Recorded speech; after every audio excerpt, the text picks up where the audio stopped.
Welcome everyone to the second video on atomic structure। और इस video में हम क्वांटम मैकेनिकल मॉडल के बारे में बात करेंगे। तो बेसिकली आप इसको क्वांटम केमिस्ट्री के बेसिक्स के रूप में देख सकते हो, है ना। And there will be one more video on quantum chemistry जो वैसे टॉपिक्स पर होंगे जो हम इस वीडियो में कवर नहीं कर रहे हैं, जैसे कि ऑपरेटर्स वाला पार्ट, जैसे कि आपका रिजिड रोटर का, है ना। एंड कुछ और कॉन्सेप्ट्स जो बीएससी में होते हैं क्वांटम में। इस वीडियो में हम quantum mechanical model of atom आखिर है क्या, इसके बारे में देखेंगे। ये बोर्ड थ्योरी को कैसे सुपरसीड करता है, इसके बारे में देखेंगे। ये क्यों डेवलप कर रहा है, उसके पीछे अंडरलाइंग प्रिंसिपल क्या है, वो हाइजेनबर्ग अनसर्टेनिटी प्रिंसिपल, इसके बारे में थोड़ा सा देखेंगे। एंड देन हम अपने टॉपिक पर आएंगे श्रोडिंगर वेव इक्वेशन पे। श्रोडिंगर वेव इक्वेशन कैसे डेवलप करता है वो हम देखते हैं इस वीडियो में, और हम फिर देखेंगे कि कैसे इसके डिफरेंट फॉर्म्स पे हम अराइव करते हैं। एंड फिर हम इसको सॉल्व करेंगे और इसके सॉल्यूशंस को हम लोग देखेंगे कि कैसे इसके सॉल्यूशंस डेवलप हो रहे हैं, है ना। तो इतनी बात करने के बाद हम हाइड्रोजन एटम के लिए स्पेसिफिकली इसके सॉल्यूशंस को डिटेल में थोड़ा देखेंगे, ताकि अ, हमारा जो एक हाइड्रोजन एटम वाला पार्ट है क्वांटम में, जिस पे क्वेश्चंस काफ़ी आते हैं, वो एक पार्ट हमारा कवर हो जाए इसी वीडियो में।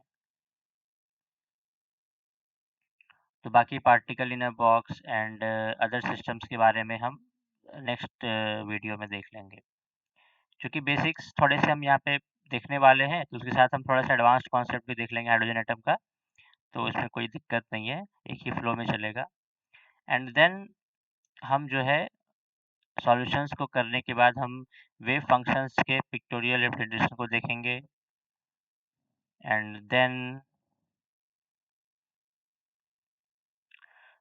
हम क्वांटम नंबर्स के बारे में थोड़ा पढ़ेंगे, क्वांटम नंबर्स की समरी देखेंगे, और हाइड्रोजन लाइक स्पेसीज का स्पेक्ट्रा आखिर होता कैसा है, क्वांटम पिक्चर क्या है उसका, इसके बारे में देखेंगे थोड़ा। और जीमान इफेक्ट जो हमने पिछले वीडियो में डिस्कस ज़्यादा नहीं किया था, उसके बारे में पढ़ेंगे। फिर हम देखेंगे कि क्वांटम मैकेनिक्स में स्पिन क्वांटम नंबर का कॉन्सेप्ट कैसे डेवलप किया था, ठीक है। और फिर हम यहीं पे अपने वीडियो को ख़त्म करेंगे। तो बेसिकली इसमें कई चीज़ें ऐसी होंगी जो एग्ज़ाम में कभी आती नहीं है, मतलब चीज़ें कुछ ऐसी हैं जो एग्ज़ाम में इसमें नहीं आती हैं। बट अगर आपके पास ये कॉन्सेप्ट अगर कंप्लीटली रहता है, तो आप कभी भी चीज़ें भूलते नहीं हो। आप हमेशा उसको रिटेन करके रखोगे, और जो बहुत इम्पोर्टेंट है, जैसे for example Schrodinger wave equation का डेरिवेशन करने की ज़रूरत नहीं है।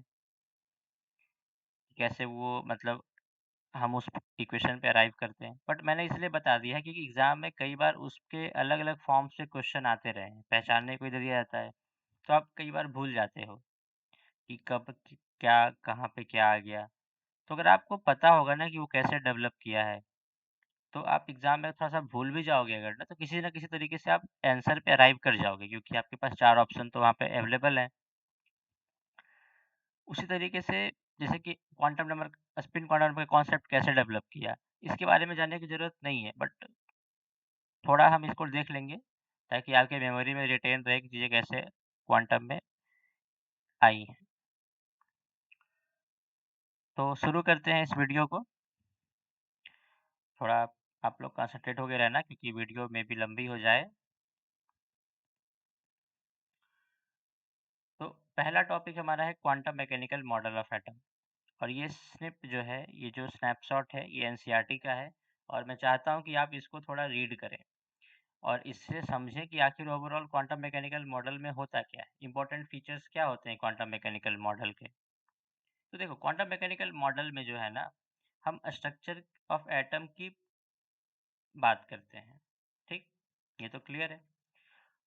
बट बोर्ड थ्योरी में भी इसकी बात की गई थी, लेकिन फिर आपने देखा कि बोर्ड थ्योरी को हम मैनी इलेक्ट्रॉन एटम से अप्लाई नहीं कर सकते, और कुछ और ऐसे फिनोमेना थे जिसको वो एक्सप्लेन नहीं कर पा रहा था।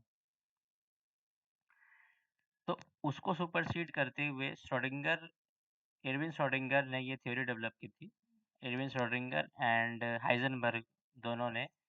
हाइजेनबर्ग ने मैट्रिक्स मेथड से किया था, एंड श्रोडिंगर ने डिफरेंशियल इक्वेशंस के हेल्प से किया था। And both are analogous to each other, and कोई सेपरेट चीज़ें नहीं है दोनों। तो क्वांटम मैकेनिकल मॉडल में हम एनर्जी ऑफ इलेक्ट्रॉन्स को क्वांटाइज तो लेते हैं, जैसे बोर्ड थ्योरी में लिया गया था, ठीक है। तो ये पोस्टुलेट तो यहाँ भी एग्जिस्ट कर रही है। अब ये जो क्वांटाइज्ड इलेक्ट्रॉनिक लेवल्स हैं, सेकंड पॉइंट आप देखो। फर्स्ट पॉइंट हमारा क्या था कि क्वांटम मैकेनिकल मॉडल में एनर्जी ऑफ इलेक्ट्रॉन्स क्या होंगी? क्वांटाइज्ड होंगी। Energy of electrons atom is quantized. और सेकंड पॉइंट क्या है इसमें? सेकंड पॉइंट ये है कि जो क्वांटाइज्ड एनर्जी लेवल का एग्जिस्टेंस है, वो सीधे वेव प्रॉपर्टीज ऑफ इलेक्ट्रॉन से हमें मिल जाता है। मतलब कि अगर हम वेव प्रॉपर्टीज ऑफ इलेक्ट्रॉन को अगर अप्लाई करें तो हम अराइव होते हैं इस कंक्लूजन पे कि इलेक्ट्रॉनिक एनर्जी लेवल्स क्वांटाइज्ड होते हैं, है ना। और यही हमें श्रोडिंगर वेव इक्वेशन से मिलता है। थर्ड पॉइंट देखो आप। थर्ड पॉइंट में क्या है कि third point basically Heisenberg uncertainty principle, इसका बहुत बड़ा रोल है क्वांटम मैकेनिकल मॉडल में, कि आप एग्जैक्ट पोजीशन, एग्जैक्ट वेलोसिटी तो किसी इलेक्ट्रॉन की एक साथ डिटरमाइन कर ही नहीं सकते। Then you can not talk about definite orbits like Bohr, Niels board.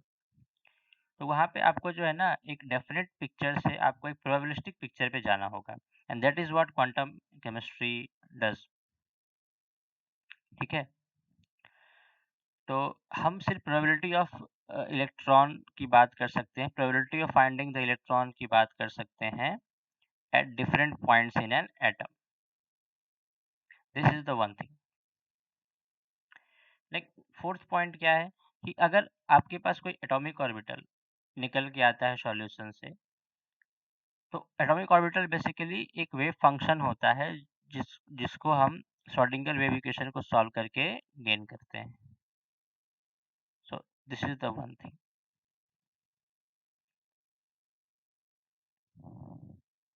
अब आप इसको रीड करना, यहाँ पे क्या दिया हुआ है, आपके साथ स्लाइड शेयर कर दी जाएगी ऑब्वियसली। तो जब भी इलेक्ट्रॉन जो है जिसको आप वेव फंक्शन के थ्रू आप डिस्क्राइब करते हो, तो हम कहते हैं कि हर इलेक्ट्रॉन एक ऑर्बिटल ऑक्यूपाई करता है। तो हर इलेक्ट्रॉन ऑर्बिटल ऑक्यूपाई करता है। तो ऑर्बिटल बेसिकली क्या हो गए? The three dimensional space in which probability of finding an electron is there, है ना। तो हम ऑर्बिट से ऑर्बिटल कॉन्सेप्ट पे यहाँ पे मूव करते हैं, एंड ऑर्बिटल में क्या होता है, मोर देन 2 इलेक्ट्रॉन्स नहीं हो सकते। ये सारी कंक्लूजन्स पे हम अराइव करते हैं क्वांटम मैकेनिक्स में, जिसको आप हमेशा यूज़ करते हो। फिर आप जो है इलेक्ट्रॉनिक कन्फिग्रेशन करते हो, तो उसपे आप किसी भी ज़्यादा एक से अधिक इलेक्ट्रॉन के केस में, जहाँ पे सिस्टम में एक से अधिक इलेक्ट्रॉन हो, वहाँ पे आप किसी डेफिनिट रूल्स के तहत इलेक्ट्रॉन की फिलिंग करते हो हर ऑर्बिटल में। And these rules we will study in the video of electronic configuration. Basically the Pauli's principle, the off-power rule, and the Horn's rule, these rules. फिर हम देखते हैं क्वांटम में कि साई का क्या सिग्निफिकेंस है, साई स्क्वायर का क्या सिग्निफिकेंस है, और प्रोबेबिलिटी डेंसिटी क्या होती है ना। इसको हम डिटेल में अभी देखेंगे। तो ये एक समरी थी ओवरऑल कि हम इस क्वांटम मैकेनिकल मॉडल में करते क्या है बेसिकली, और उसके इम्पोर्टेंट फीचर्स क्या होते हैं। तो ये यहाँ पे मैंने डाल दिया है, आप इसको अच्छे से रीड करना, ठीक है। सेकंड पॉइंट पे मूव करते हैं। सेकंड पॉइंट है हाइजेनबर्ग अनसर्टेनिटी प्रिंसिपल। तो अगर हम क्वांटम मैकेनिकल मॉडल को थोड़ा डिस्क्रिप्टिव वे में समझेंगे, तो सबसे पहला जो समझने वाला पॉइंट है वो हाइजेनबर्ग अनसर्टेनिटी प्रिंसिपल। पिछले वीडियो में भी मैंने इसकी बात करी थी, बोर्ड्स, जिसमें मैंने बोर्ड से डिस्कस किया था। बट यहाँ पे भी हम थोड़ा इसके बारे में चर्चा करते हैं क्योंकि ये बहुत ही इम्पोर्टेंट है इस मॉडल के लिए। तो क्वांटम मैकेनिकल मॉडल में आपने देखा, आप देखेंगे कि डेफिनिट ऑर्बिट्स नहीं होते हैं, तो वो इसी प्रिंसिपल को फॉलो करते हैं कि हम डेफिनेट ऑर्बिट की बात नहीं कर सकते। So delta x is the error in measuring the position into delta px is error in the measuring of momentum that should be greater than or equal to h by 4 pi। तो यहाँ से आप क्या कर सकते हो कि the concept of electron following a definite orbit, the concept of electron following a definite orbit where its position and velocity are known exactly must be replaced, it must be replaced। और इसको कैसे replace करेंगे? इसको replace करेंगे एक ऐसे picture से जहाँ पे हम प्रोबेबिलिटी की बात करते हैं, probability of finding an electron की बात करते हैं। ठीक है, तो ये जो है डिस्टिंक्शन है हमारे पिछले बोर्ड्स थ्योरी में जो हमने पढ़ा और इस थियरी में। तो श्रोडिंगर वेव इक्वेशन क्या करता है कि श्रोडिंगर वेव इक्वेशन एक सैटिस्फैक्टरी डिस्क्रिप्शन प्रोवाइड करता है इन टर्म्स में कि अगर आप हाइजेनबर्ग प्रिंसिपल और wave particle duality of electrons को देखोगे और इन सब को इनकॉर्पोरेट करोगे तो एटम का क्या पिक्चर होगा, वो श्रोडिंगर वेव इक्वेशन आपको प्रोवाइड करता है। अब श्रोडिंगर वेव इक्वेशन डेवलप करने के बाद हम उसको सॉल्व करते हैं और उससे हम अलग अलग साई की वैल्यू, साई का वो वेव फंक्शन साई निकालते हैं, है ना। और फिर साई स्क्वायर का सिग्निफिकेंस ये होता है कि हम उससे probability of finding electron measure करते हैं। तो ये तीन बातें जो है हाइजेनबर्ग प्रिंसिपल के बाद ही हम डेवलप कर पाए। तो नेक्स्ट टॉपिक पे मूव करते हैं जो हमारा है श्रोडिंगर वेव इक्वेशन, जो कि बहुत ही इंपॉर्टेंट टॉपिक है। देखो, अगर आप जो है मान लो, देखो अब श्रोडिंगर वेव इक्वेशन में बेसिकली वेव इक्वेशन है। वेव इक्वेशन कैसे डिराइव होती है? तो वेव इक्वेशन सबसे पहले आप कहाँ पढ़ते हो? स्टेशनरी वेव सबसे पहले आप कहाँ फॉर्म करते हो? जैसे आपके पास एक वाइब्रेटिंग स्ट्रिंग है, जैसे इस पिक्चर में देखो आप इस फिगर में देखो, इस फिगर में आपके पास एक जो है वाइब्रेटिंग स्ट्रिंग है, ये इसकी मेन पोजीशन है, ये वाला पोजीशन, और ये स्ट्रिंग जो है वाइब्रेट कर रही है। तो ये इस तरह से वाइब्रेट कर सकती है। इसमें बहुत सारे मोड्स हो सकते हैं वाइब्रेशन के, ठीक है, आप ये जानते हो अच्छे से, आपने 11th में भी पढ़ा था वेव वाले टॉप चैप्टर में। बट ये स्टेशनरी वेव है क्योंकि ये वेव यहाँ पे इसके दोनों एंड्स पे आपने इसको रोक रखा है। ये ट्रेवलिंग वेव नहीं है, एक स्टैंडिंग वेव है, स्टेशनरी वेव है। तो अगर किसी सिस्टम में हमारे पास इलेक्ट्रॉन है, जैसे हाइड्रोजन एटम, आपके पास एक न्यूक्लियस है, उसके सराउंडिंग में एक इलेक्ट्रॉन है, तो वो भी इसी तरीके से स्टैंडिंग वेव फॉर्म करेगा। ये श्रोडिंगर ने आइडिया लगाया। ऐसा क्यों? क्योंकि देखो यहाँ वहाँ भी क्या है, पोटेंशियल बाउंड इलेक्ट्रॉन जो है पोटेंशियली बाउंड है। इलेक्ट्रॉन की एनर्जी वहाँ पे आपने देखी थी ना, नेगेटिव होती है। तो नेगेटिव अगर एनर्जी है तो मतलब इलेक्ट्रॉन बाउंड है न्यूक्लियस से, तो बाउंड है तो वो उसको लीव नहीं कर सकता ऑन इट्स ओन, तो वो भी स्टैंडिंग वेव फॉर्म कर सकता है। अगर वो वेव पार्टिकल डुअलिटी प्रोसेस करता है इलेक्ट्रॉन, तो वो स्टैंडिंग वेव फॉर्म कर सकता है। तो हम थोड़ा सा स्टैंडिंग वेव या स्टेशनरी वेव का कॉन्सेप्ट को रिकॉल करेंगे वाइब्रेटिंग स्ट्रिंग के केस से, और फिर हम उसको यूज करेंगे इलेक्ट्रॉन के लिए। सो देखो, किसी भी पॉइंट पे, इस फिगर में आप देखो, किसी भी पॉइंट पे आपको ये एम्पलीट्यूड अगर लिखना है या डिस्प्लेसमेंट लिखना है, देन तो क्या होता है, y is equal to a sin 2 pi by lambda into x.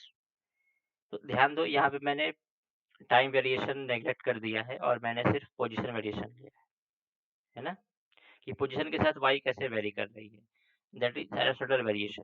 y is equal to a sin 2 pi by lambda into X, जहाँ a क्या है, मैक्सिमम एम्पलीट्यूड जो यहाँ पे आपको मिल रही है, ठीक है, ये वाला a है। अब हम क्या करते हैं, हम इस y को डिफरेंशिएट करते हैं। डिफरेंशिएट किया dy बाय dx, तो ये क्या हो जाएगा 2 pi by lambda into a, and sine का डिफरेंशिएट क्या होता है cos, तो cos 2 pi by lambda x। अब इसको एक बार और डिफरेंशिएट करो आप। अगर एक बार और डिफरेंशिएट करोगे तो ये हो जाएगा d2y upon dx square is equal to minus 4 pi square upon lambda square into a sin 2 pi by lambda into x। So this is, अब इसको आप अरेंज कर लो अच्छे से, तो ये जो है ये y है, तो ये क्या हो जाएगा d2y by dx square is equal to minus 4 pi square upon lambda square y। तो ये जो एक्सप्रेशन है ये वेव इक्वेशन को रिप्रेजेंट करता है। कैसे वेव इक्वेशन को? स्टैंडिंग वेव को। तो अगर आप इलेक्ट्रॉन कंसीडर करोगे, ठीक है, तो इलेक्ट्रॉन के लिए हमने y को रिप्लेस कर दिया साई से। तो अगर इलेक्ट्रॉन वन डायमेंशन में मूव कर रहा है तो एक्सप्रेशन क्या होगा उसके लिए? एक्सप्रेशन हो जाएगा d2 psi, this expression d2 psi by dx square equal to minus 4 pi square by lambda square psi. तो ये इसी ऊपर वाले एक्सप्रेशन से हमने इस पे आया, बस हमने y को साई से रिप्लेस कर दिया। This is customary to denote a wave function of electron in quantum mechanics by the symbol psi, that's why we have used it. अब ये एक वन डायमेंशनल केस है।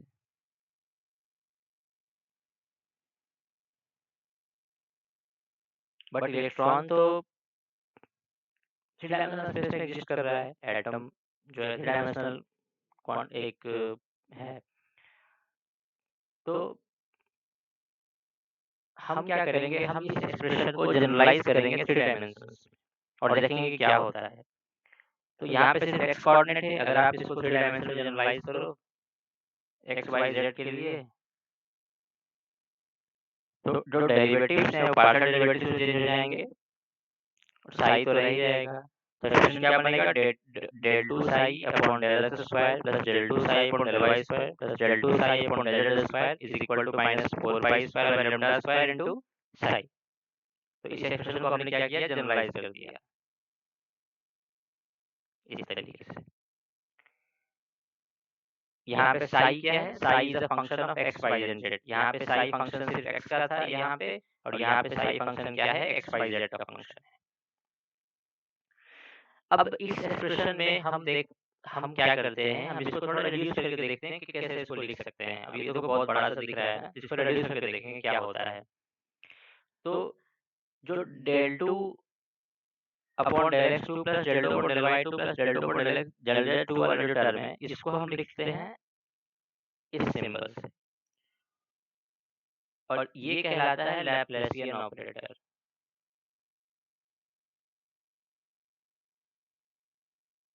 ऑपरेटर क्या है इसको डिटेल में हम आगे देखेंगे अगले वीडियो में, बट अभी के लिए जान लो कि साई पे अगर आप इसको अप्लाई करोगे तो ये साई को क्या करेगा, डिफरेंशिएट कर देगा इस तरीके से। यहाँ पे करेगा, यहाँ पे करेगा, फिर यहाँ पे करेगा। तो एक ऑपरेटर है जो किसी फंक्शन पे ऑपरेट हो रहा है। जैसे एडिशन ऑपरेटर, एडिशन भी एक तरह का ऑपरेटर है, माइनस भी एक तरह का ऑपरेटर है, फेज में ऑपरेटर है। उसी तरीके से ये भी एक तरह का ऑपरेटर है। तो ये अगर साई पे ऑपरेट करेगा तो क्या रिजल्ट आएगा, minus 4 pi square by lambda square psi. तो ये एक फॉर्म हो गया श्रोडिंगर वेव इक्वेशन का। यहाँ पे लैम्डा क्या होगा, तो चूंकि आपको दो चीजें यहाँ पे इंक्लूड करनी थी। पहली, श्रोडिंगर वेव इक्वेशन में दो चीजें कंसीडर करते हैं। पहला कि कोई वो वेव की तरह बिहेव करता है इलेक्ट्रॉन। तो अगर इलेक्ट्रॉन वेव की तरह बिहेव करता है तो लैम्डा क्या हो जाएगा, h/m ही हो जाएगा उसका वेवलेंथ ऑफ इलेक्ट्रॉन। तो हम क्या करेंगे, हम यहाँ पे लैम्डा को रिप्लेस कर देंगे h/mv से, तो एक्सप्रेशन क्या डेवलप कर जाएगा, ये वाला लैम्डा स्क्वायर है तो h square upon m square ऊपर चला जाएगा। अब देखो इलेक्ट्रॉन के पास दो तरह की एनर्जी होगी सिस्टम में, kinetic energy plus potential energy. Kinetic energy क्या हो जाएगा, total energy which is the sum of k plus v।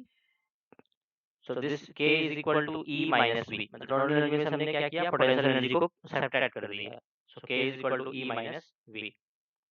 अब अगर आप देखो तो काइनेटिक एनर्जी होती क्या है, हाफ mv स्क्वायर होती है, क्लासिकली आप जानते हो।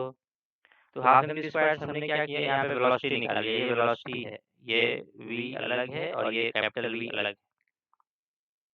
तो इलेक्ट्रॉन की velocity v square is equal to 2 into e minus v upon m. यहाँ से ये v स्क्वायर जो है आप यहाँ पे पुट कर दो, this v square is replaced by this v square, and आपको एक्सप्रेशन क्या मिल जाएगा, del 2 psi प्लस 8 pi स्क्वायर m by h square into e minus v psi is equal to 0, which is another form of Schrödinger wave equation that is known to you। ठीक है, अब यहाँ पे साई स्क्वायर जो होता है, साई का कोई सिग्निफिकेंस नहीं है, साई का कोई फिजिकल सिग्निफिकेंस नहीं है।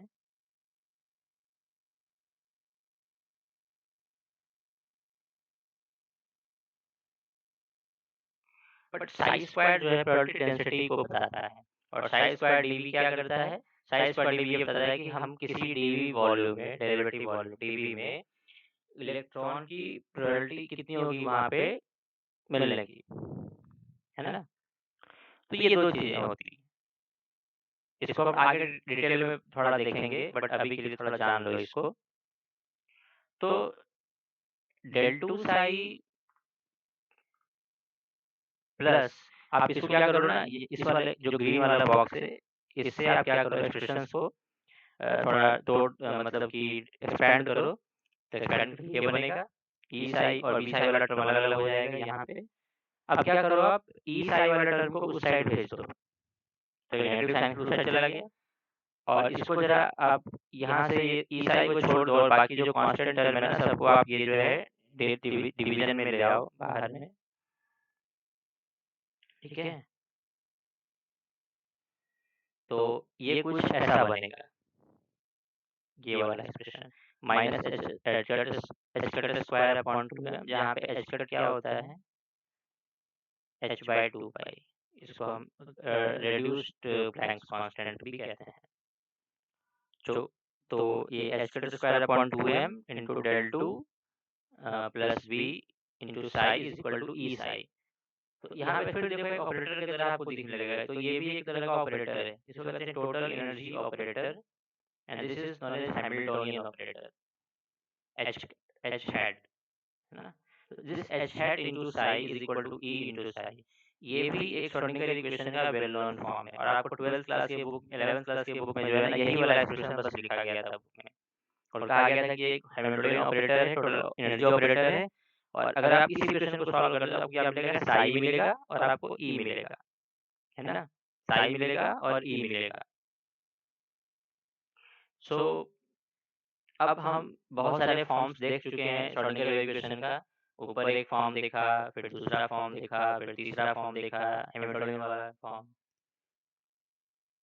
तो एग्जाम में किसी भी तरीके से आपको घुमाएगा तो आप मतलब आप जो है ना घबराना मत, यहाँ पे देखो दो टर्म्स हैं, एक काइनेटिक एनर्जी वाला टर्म है, एक पोटेंशियल एनर्जी वाला टर्म है। So this is total energy operator, okay. अब इक्वेशन डेवलप कर लिया है तो सॉल्यूशन करते हैं उसका, तो हम मैथमेटिकली सॉल्व नहीं करेंगे, बट हम कहानी की तरफ पढ़ेंगे कि आखिर श्रोडिंगर वेव इक्वेशन को सॉल्व कैसे किया गया है। जब तक आप इसको ऐसे समझोगे नहीं ना कहानी की तरह, तब तक आप इसमें इंटरेस्ट डेवलप नहीं कर पाओगे, क्योंकि अगर आप मैथमेटिकली पढ़ने जाओ, तो अगर आपके सिलेबस बीएससी में था तो बहुत अच्छी बात है, नहीं था तो आप मास्टर्स वगैरह में अगर आप फिजिकल केमिस्ट्री परस्यू करते हो तो आपको देखने को मिलेगा ये चीज। तो आगे जब भी आप क्वांटम पढ़ोगे, अगर आपको ये वाली समरी अच्छे से पता है ना, तो आप जो है ना एग्जाम में क्वेश्चंस भी कर लोगे और आप आगे एमएससी के कोर्सेज में भी अच्छा करोगे। सो आप इसको केयरफुली सुनना। श्रोडिंगर वेव इक्वेशन अभी तो जो आपने देखा है ये कार्टेशियन कोऑर्डिनेट्स में है, यहाँ पे देखो पार्शियल डेरिवेटिव्स क्या था, x y एंड z के टर्म्स में था, है ना, यहाँ पे देखो x y और z के टर्म में था, तो ये कार्टेशियन कोऑर्डिनेट्स के टर्म में था। बट हम इस टर्म में इसको सॉल्व नहीं कर पाते हैं, हम इसको पोलर कोऑर्डिनेट्स में सॉल्व करते हैं और स्फेरिकल कोऑर्डिनेट्स में सॉल्व करते हैं। स्फेरिकल कोऑर्डिनेट में एक और बात ध्यान रखना कि जो डेरिवेटिव वॉल्यूम dv होता है वो क्या हो जाएगा, डेरिवेटिव क्या होगा वो बाद में देखते हैं, बट होता क्या डेरिवेटिव वॉल्यूम dv, जैसे मान लो कि आपके पास स्पेस में कोई एक क्यूबिकल बॉक्स है, ठीक है, जिसका dv क्या हो जाएगा, volume dx into dy into dz, मान लो इसके सारे लेंस dx डिवाइड dz है, तो dv क्या हो जाएगा, dx into dy into dz, ठीक है, ये डेरिवेटिव वॉल्यूम होता है। अब हम देखते हैं कि पोलर कोऑर्डिनेट्स में इसको चेंज कैसे करते हैं और सॉल्व कैसे करते हैं।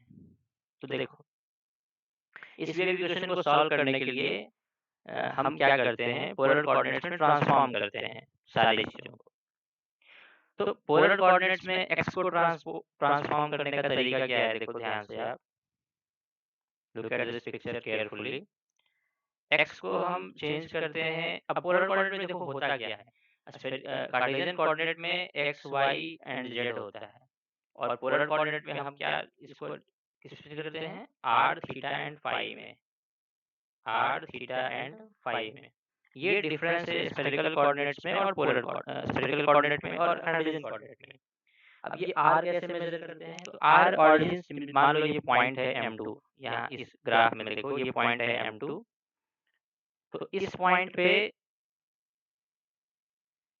आप ऑरिजिन से एक वेक्टर ड्रॉ करो तो वो आर वेक्टर है, तो ये आर है, ये डिस्टेंस आर है। तो हमारा एक कोऑर्डिनेट आर होता है स्फेरिकल कोऑर्डिनेट सिस्टम में। दूसरा कि जेड एक्सिस के साथ ये जो आर एंगल बना रहा है ये है थीटा, तो दूसरा ये है थीटा, और तीसरा है फाई।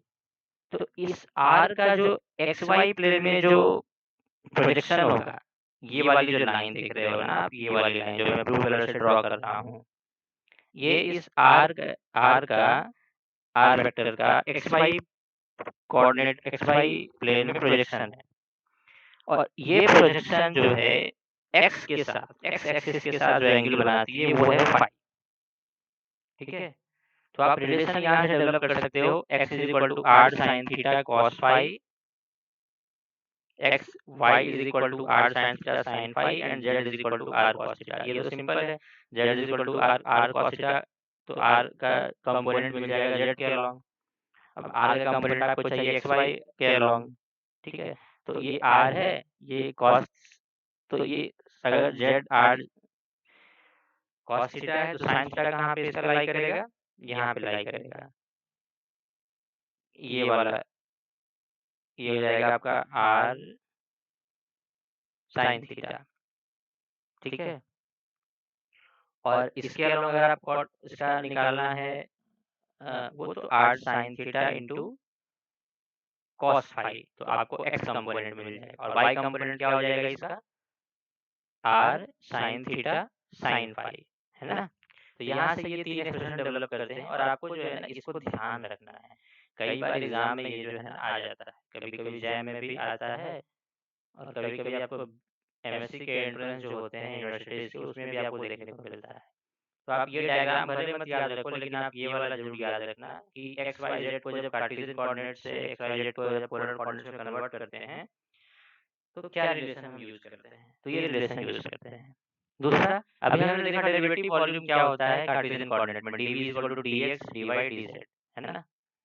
अब हम देखेंगे कि कार्टेशियन पोलर कोऑर्डिनेट में dv को कैसे लिखते हैं।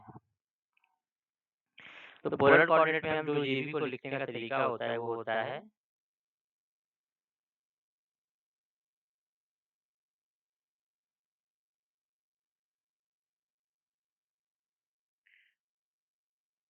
dv इज इक्वल टू, देखो ये हो जाएगा आपका ये r d theta d r and r sine theta d phi. तो इन तीनों का मल्टीप्लिकेशन करके आप जो डेरिवेटिव वॉल्यूम निकालते हो, तो ये क्या हो जाएगा, r square sine theta d r d theta d phi. इस पे भी कई बार क्वेश्चन देखने को मिल जाता है एग्जामिनेशन वगैरह में। अब इस तरह से आपने डेरिवेटिव वॉल्यूम को आपने ट्रांसफॉर्म किया, तो आप जो लैप्लेसियन ऑपरेटर डेल 2 है इसको भी आप ट्रांसफॉर्म कर सकते हो पोलर कोऑर्डिनेट्स में, और आप फिर इसको अप्लाई कर दोगे श्रोडिंगर वेव इक्वेशन में कार्टेशियन कोऑर्डिनेट के ऊपर, तो आपको श्रोडिंगर वेव इक्वेशन क्या किसमें कन्वर्ट होकर मिल जाएगा, एक स्फेरिकल कोऑर्डिनेट में कन्वर्ट होकर मिल जाएगा। सो द इक्वेशन, अब इसको अराइव हम नहीं करते कभी भी, ये बुक्स में भी आपको जल्दी मिलेगा, ये अपेंडिक्स वगैरह में दिया रहता है, बट इक्वेशन कुछ इस तरह का दिखता है, आपको देखो ये याद नहीं करना है, मतलब ये कभी एग्जाम में पूछा नहीं गया है।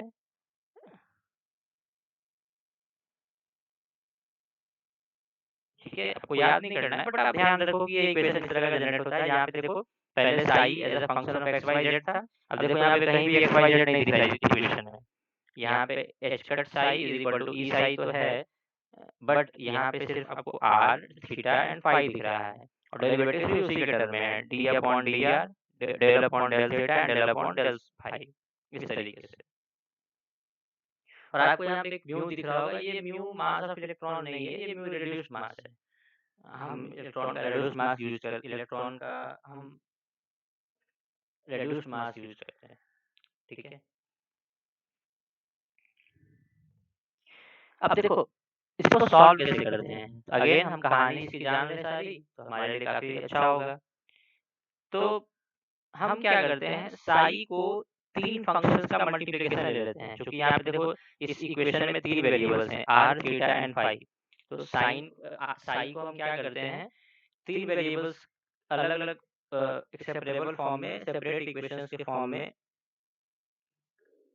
पुट करते हैं। तो हमने साई को मान लिया r into theta into phi, where r is a function of r, theta is a function of theta, and phi is a function of small phi. तो अब साई को इस तरीके से लेके हम इस इक्वेशन में पुट करेंगे तो क्या होगा इससे, इससे होता ये है कि हम इस एक इक्वेशन को, एक इक्वेशन जो कि ये वाला जो इक्वेशन है ना, ये सॉल्व करना बहुत कॉम्प्लिकेटेड है, क्योंकि इसमें देखो 3 वेरिएबल्स एक इक्वेशन में है। तो इस एक इक्वेशन को सॉल्व करने के लिए इसको 3 इक्वेशंस में रिड्यूस कर देते हैं, स्प्लिट कर देते हैं। और उसको करने का तरीका क्या है कि हम साई को आर थीटा फाई के प्रोडक्ट के फॉर्म में ले लेते हैं।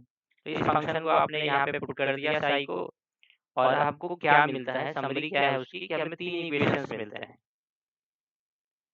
Equation in r, equation in theta and equation in phi, है ना। ये सेपरेट इक्वेशंस हमको मिल जाते हैं। और जब इन इक्वेशंस को अराइव हम करने की कोशिश करते हैं, तब उसी प्रोसेस में आपको जो है ना इस तरह के नेचुरल नंबर्स आपको मिलेंगे, एल एंड एम। तो आप जो कहते हो ना कि एन एल एम जो क्वांटम नंबर्स होते हैं, श्रोडिंगर वेव इक्वेशन को सॉल्व करने में नेचुरली ऑकर होते हैं, तो वो इसी तरीके से आते हैं। ठीक है, अगेन इसकी प्रोसेस नहीं जाननी है, हमने किया क्या, हमने श्रोडिंगर वेव इक्वेशन लिखा पहले कार्टेशियन कोऑर्डिनेट में, फिर उसको कन्वर्ट किया पोलर कोऑर्डिनेट में एक ट्रांसफॉर्मेशन के थ्रू।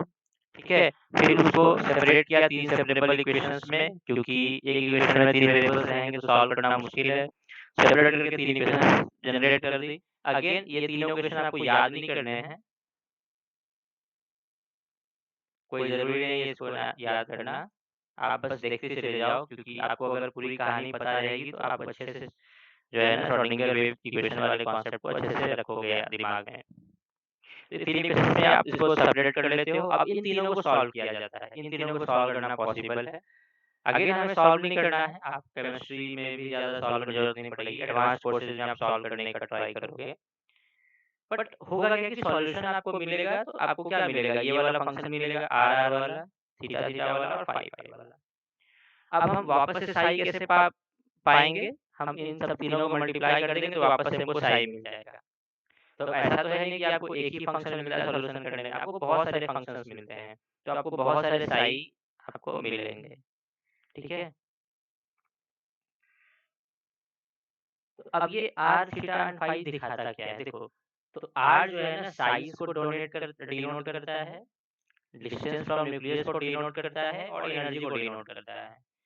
जो थीटा वाला फंक्शन है वो शेप को बताता है और एनर्जी को बताता है, और जो फाई वाला फंक्शन है वो ओरिएंटेशन ऑफ ऑर्बिटल्स को बताता है।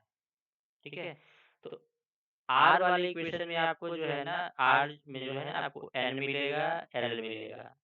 फाई थीटा वाले में आपको जो है एन एल मिलेगा और एम मिलेगा, और फाई वाले में आपको सिर्फ एम मिलेगा। मतलब इसमें आपको 2 पार्ट लिख रहे हैं, आर वाला पार्ट इसको कहते हैं रेडियल पार्ट और इसको कहते हैं एंगुलर पार्ट। तो ये रेडियल फंक्शन है और ये एंगुलर फंक्शन है। ठीक है, तो रेडियल फंक्शन जो है आर, ये आपका एन एल का फंक्शन है, और जो आपका एंगुलर फंक्शन है ए, टोटल एंगुलर फंक्शन है ये, जिसमें आपका फाई भी है, थीटा भी है, तो ये जो है एल एम का फंक्शन है। तो आपका जो साई होगा, साई में एन एल का फंक्शन नहीं है वो, उसमें एल और एम ओकर होते हैं। तो आपका जो साई होगा, आपको साई में क्या क्या मिल सकता है? आपको साई में क्या मिलेगा? एन एल एम, ये तीन नेचुरल नंबर्स आपको मिलेंगे साई में, और ये तीनों कहलाते हैं क्वांटम नंबर। और हर साई एक ऑर्बिटल को रिप्रेजेंट करता है, तो हर ऑर्बिटल के लिए आपको एन एल एम मिलेगा। ठीक है, तो ये सब हम आगे देखते हैं कि क्या है। तो बहुत, तो जैसा जैसा मैंने बोला कि आपको जब इस डिफरेंशियल इक्वेशंस को आप सॉल्व करोगे तो आपको बहुत सारे सॉल्यूशंस मिलेंगे। तो क्या सारे सॉल्यूशंस फिजिकली एक्सेप्टेबल हैं या सारे सॉल्यूशंस मीनिंगफुल हैं? तो नहीं, ऐसा नहीं।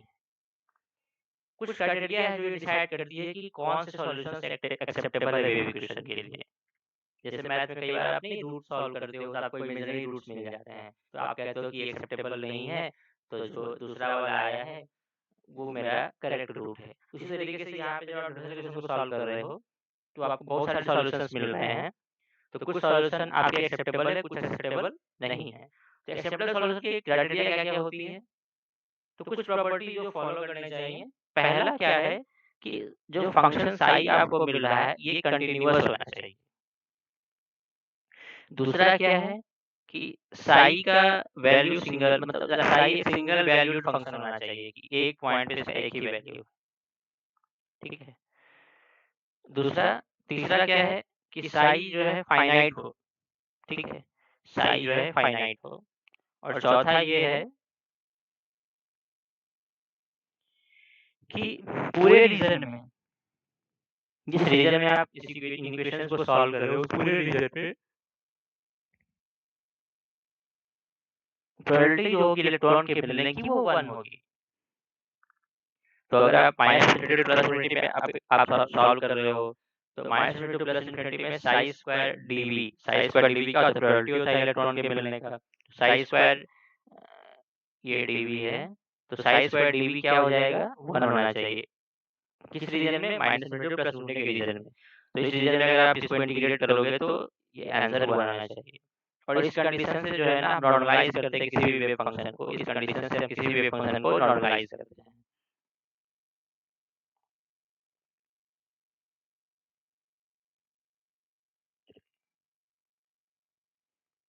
तो देखो, तो बहुत सारे, जैसा मैंने बोला, बहुत सारे सॉल्यूशंस आपको मिलेंगे वेव फंक्शन के, साई 1, साई 2, साई 3। ठीक है, और ये सभी सेटिस्फाई करेंगे इस श्रोडिंगर वेव इक्वेशन को। और जब साई 1, साई 2, साई 3 आप सॉल्व करोगे, साई सॉल्यूशंस आपको जो मिलेंगे, तो उसके साथ उनका एनर्जी वैल्यूज भी आपको मिलेंगे, E1, E2, E3 energy eigen values भी आपको मिलेंगे। ठीक है, तो आपके श्रोडिंगर वेव इक्वेशन सॉल्यूशन में आपको क्या मिल रहा है? साई एंड कॉरस्पॉन्डिंग ई, और हर वेव फंक्शन एक ऑर्बिटल को रिप्रेजेंट करता है। ठीक है, तो इनमें से कुछ ही सॉल्यूशंस एक्सेप्टेबल होते हैं फिजिकली, है ना? अब उन एक्सेप्टेबल वेव फंक्शंस को हम कहते हैं ऑर्बिटल। और हर ऑर्बिटल को डिस्क्राइब करने के लिए आपके पास 3 क्वांटम नंबर्स होते हैं, n, l एंड m। और ये क्यों ऑकर हो रहा है हमने डिस्कस कर लिया था।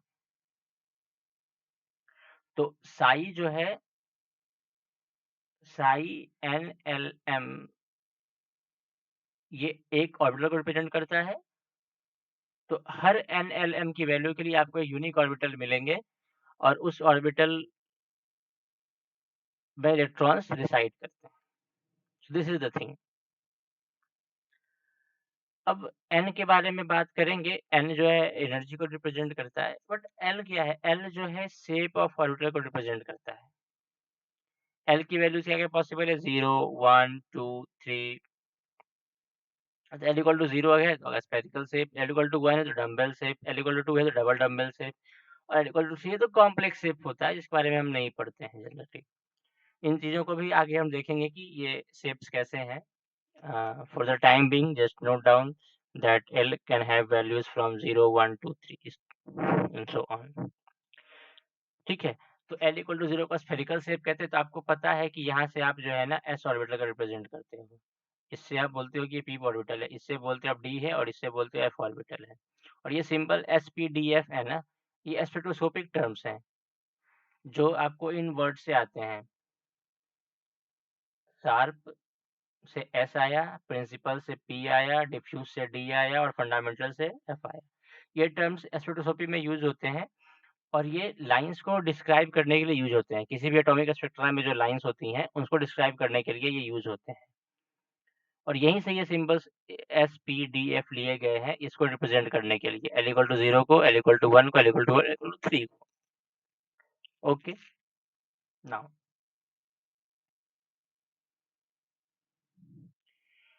तो हम जब सारे सॉल्यूशंस को एग्जामिन करें, जितने भी सॉल्यूशंस आए, allowed solutions, not all the solutions, the allowed solutions जितने भी आए, अगर उनकी लिस्ट को एग्जामिन करें तो हम क्या पाते हैं कि हमारे पास 3 ग्रुप ऑफ सॉल्यूशंस होते हैं। फर्स्ट ग्रुप में क्या होता है, ये सॉल्यूशंस ग्रुप्स में लाई करते हैं। फर्स्ट ग्रुप में क्या होता है कि जो साई आता है वो सिर्फ r पे डिपेंड कर रहा है, that is only the function of r। ठीक है, तो साई स्क्वायर भी r पे डिपेंड करेगा। तो यहाँ पे आपको साई एक्स वाई इन सब डिपेंड तो कर नहीं रहा है, तो L equal to 0, M equal to 0, so this represents s orbital. तो देखो, पहला ग्रुप ऑफ सॉल्यूशंस वो हुआ जहाँ पे साई जो है सिर्फ r का फंक्शन है, तो वो s ऑर्बिटल्स को रिप्रेजेंट करता है, जो आपको यहाँ पे पिक्चर में आपको दिख भी रहा है। देखो, साई सिर्फ यहाँ पे r पे डिपेंड कर रहा है ना? बाकी सब कुछ तो सेम है इस ऑर्बिटल के लिए, एक स्फीयर के लिए बाकी चीजें तो सेम है ना? तो बस r चेंज करेगा तो ये ऑर्बिटल भी चेंज करेगा। सेकेंड ग्रुप ऑफ सॉल्यूशंस होते हैं जहाँ पे साई जो है r पे भी डिपेंड करता है और डायरेक्शन पे भी डिपेंड करता है, लेकिन किसी एक डायरेक्शन पे। तो जैसे कि साई जो है यहाँ पे साई एक्स जो है r पे डिपेंड कर रहा है और x पे डिपेंड कर रहा है।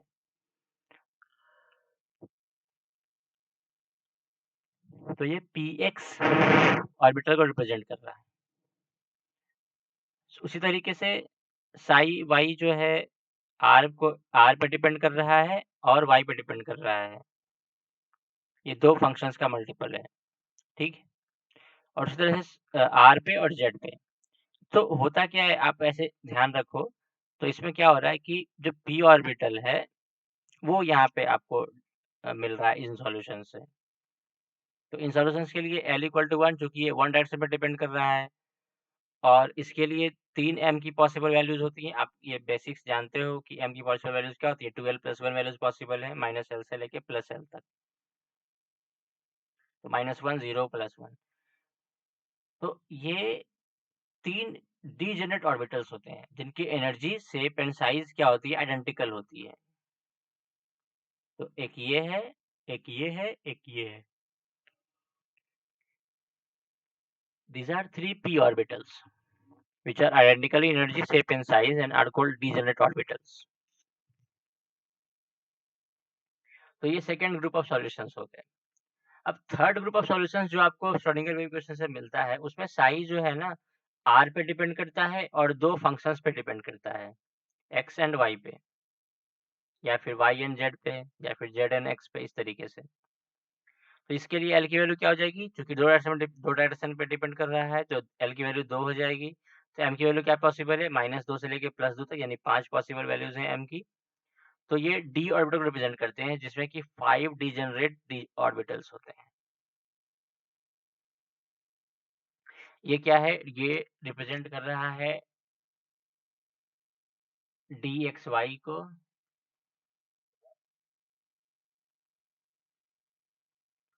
ये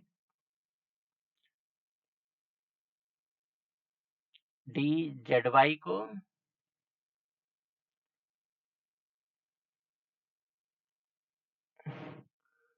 ये dxz को, और तीनों ही एक्सियल ऑर्बिटल्स हैं। ऊपर वाले भी जो p ऑर्बिटल्स है ये सभी एक्सियल ऑर्बिटल्स थे क्योंकि ये अलोंग एक्सिस इंक्लाइंड है।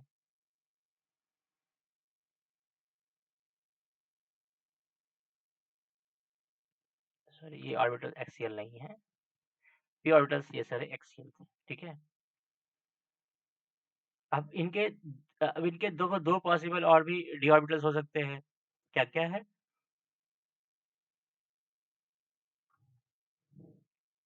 dx² माइनस y² और dz²। इसको कैसे ड्रॉ करते हैं?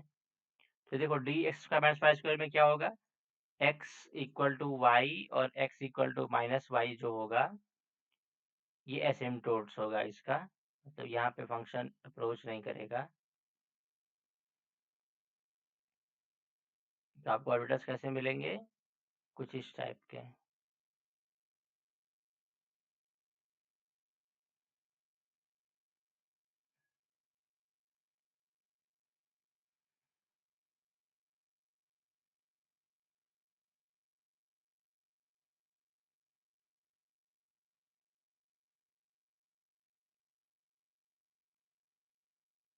और ये जो प्लस माइनस साइन आप देख रहे हो ना, ये वेव फंक्शन के साइन है। जब वेव फंक्शन सॉल्व होके मिलता है तो उसमें ये साइंस होते हैं और वही मैंने रिप्रेजेंट किया है यहाँ पे।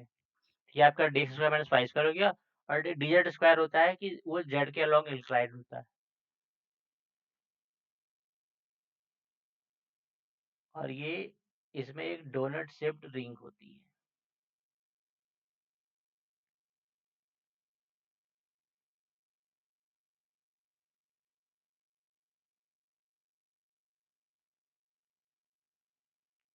ये dz² है। और अगर आप f में देखो तो f में क्या होगा कि f का शेप बहुत कॉम्प्लेक्स होता है। आप इसको ड्रॉ करना थोड़ा इसको मुश्किल है। आप इसको ऐसे पिक्चराइज कर सकते हो कि आपने एक रूम बनाया, मतलब एक क्यूब बनाया, ठीक है।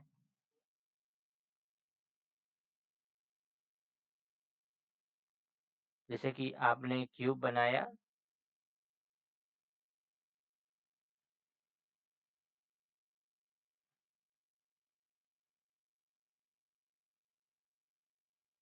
और आप इसके सेंटर पे हो। अब आप क्या करते हो, इस सेंटर से हर वर्टेक्स पे आप एक लोब ड्रॉ करते हो।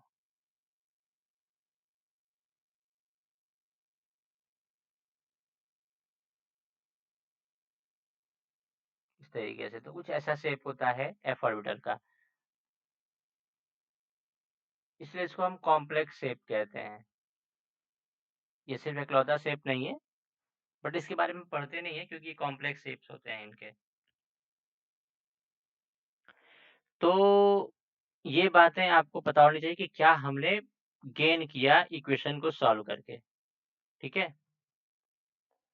अब इससे हमें ऑर्बिटल्स तो मिल गए। कुछ एग्जांपल्स हम देख लेते हैं जो एग्जाम में पूछे जाते हैं। तो देखो, आर इक्वेशन, जो इक्वेशन आर में था उस इक्वेशन को सॉल्व करके जो आपको फंक्शन मिलता है आर, उसके कुछ सॉल्यूशंस मैंने यहाँ पे पेस्ट कर रखे हैं। These are normalised r and functions जो हमको श्रोडिंगर वेव इक्वेशन को सॉल्व करके मिला है और उसमें भी in particular r equation solve करके मिला है। तो ये सब फंक्शंस आप याद करो, आपको एग्जाम में ऐसे ही हूबहू दे दिया जाता है और पूछा जाता है कि किस ऑर्बिटल को रिप्रेजेंट कर रहा है। ये हो गया, ये हो गया, ये हो गया, ये। तो देखो n इक्वल टू 0 है, ये 1 है, n इक्वल टू 1। तो ये 1s ऑर्बिटल है, ये 2s ऑर्बिटल है, ये 2p है, ये वाला 3s है, ये 3p है और ये 3d है। तो हर फंक्शन की कुछ अपनी पहचान है। जैसे कि यहाँ पे 1s में एक्सपोनेंशियल टर्म बस है और वहीं पे r वाला टर्म आ रहा है, वेरिएबल बस वहीं पे आ रहा है। यहाँ पे 2s में यहाँ पे भी वेरिएबल है, इस वाले टर्म में भी और इस वाले टर्म में भी। उसी तरीके से 2p में भी आपको जो है ना r दो जगह मिल रहा है, एक यहाँ पे और एक यहाँ पे। 3s में भी r जो देखो आपको इस फंक्शन में भी मिल रहा है और एक्सपोनेंशियल वाले फंक्शन में भी मिल रहा है। और यहाँ देखो ध्यान से नोट करके ये वैल्यूज घटती चली जा रही है। यहाँ पे देखो ये ZR/A0 है, तो यहाँ ZR/2A0 है, ये डिक्रीज कर गया ये वैल्यू। फिर 2P के लिए भी वही है ZR/2A0, लेकिन 3S में क्या हो रहा है, वो ZR/3A0 हो जा रहा है। देखो यहाँ भी ZR/3A0 हो गया और यहाँ भी ZR/3A0 हो गया। यहाँ पे A0 क्या है, A0 ये वाली वैल्यू है, h² into 4πε0/h² mu E square. ये बोर्स रेडियस है और ये कुछ नहीं है, ये इक्वल टू बोर्स रेडियस होता है। ठीक है, और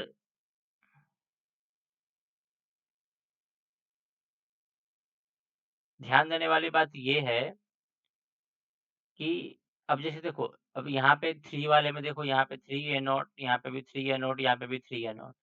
तो अब कैसे बताओगे कि कौन S का है, कौन P का है, कौन D का है ना? तो इसलिए मैंने इसको यहाँ पे पेश किया है, ताकि आप इसको क्वेश्चन अगर देखो एग्जाम में, इस पे क्वेश्चंस पूछे जाते हैं तो आसानी से पहचान लो।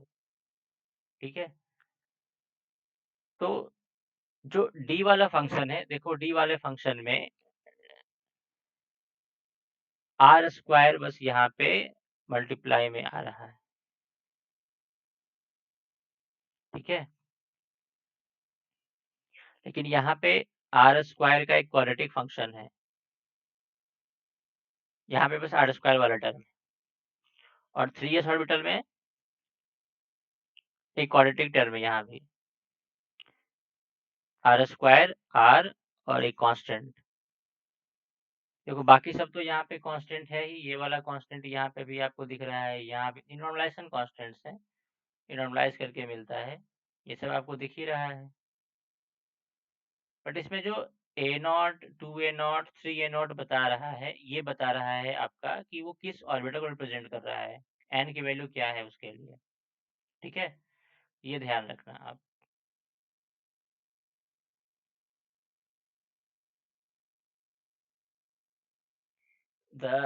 तो ये एक टेबल अगर आप ध्यान रखोगे ना, तो इस तरीके, इससे आप जो है ना कई सारे क्वेश्चंस ऐसे कर दोगे एग्जाम में, क्योंकि वो एग्जाम में ऐसे क्वेश्चंस पूछे जाते हैं। ठीक है, तो आप ये टेबल जो है ना, ये थोड़ा ध्यान में रखना।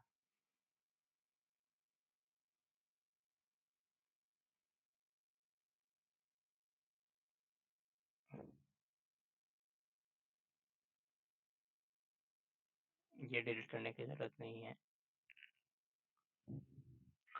नेक्स्ट टॉपिक है हमारा कि हम अब कैसे इन रेडियल वेव फंक्शंस को पिक्टोरियली रिप्रेजेंट करते हैं। कई बार एग्जाम में इस पे भी क्वेश्चन पूछा जाता है। ठीक है, और इसको जानना भी जरूरी है, क्योंकि इसी से आपको ऑर्बिटल्स के शेप वगैरह का पता चलता है। तो उसके पहले कॉन्सेप्ट एक देख लो कि अगर आपके पास एक स्फीयर है, तो हम स्फेरिकल सिस्टम में कैसे वॉल्यूम एलिमेंट निकालते हैं। वॉल्यूम एलिमेंट मतलब कि डेरिवेटिव वॉल्यूम। तो ये स्फीयर है, स्फीयर का डेरिवेटिव वॉल्यूम कैसे निकालेंगे, तो dv इक्वल टू बाहर वाले स्फीयर का वॉल्यूम माइनस अंदर वाले स्फीयर का वॉल्यूम। तो आपको ये वाला डॉटेड जो यहाँ पे जो शेडेड रीजन है, इसका वॉल्यूम आपको मिल जाएगा। तो कैसे मिलेगा वो, बड़े वाला वॉल्यूम माइनस छोटा वाला वॉल्यूम। सो इसको आप अगर सॉल्व करोगे, और चूंकि dr का जो पावर का जो टर्म आएगा क्यूब वगैरह वाला, इसको नेग्लेक्ट कर देना। ठीक है, तो आपको ये जो मिलेगा derivative volume dv equal to मिलेगा 4π² dr। अगर आप इसको dv को और r को प्लॉट करो तो क्या मिलेगा, ये ऐसा कुछ प्लॉट मिलेगा। देखो y is equal to x² type का फंक्शन है, तो ऐसा वाला ही प्लॉट मिलेगा। और नेगेटिव r की वैल्यूज तो पॉसिबल है नहीं, इसलिए हम इसको यहाँ पे रिप्रेजेंट नहीं कर रहे हैं। ये वाला फिगर ध्यान रखना, ये बहुत अभी आगे काम आने वाला है, जो भी डिस्कशन हम करने वाले हैं। तो देखो 1s ऑर्बिटल के लिए अगर आप देखोगे, तो साई आर जो है कुछ इस तरह का मिलता है।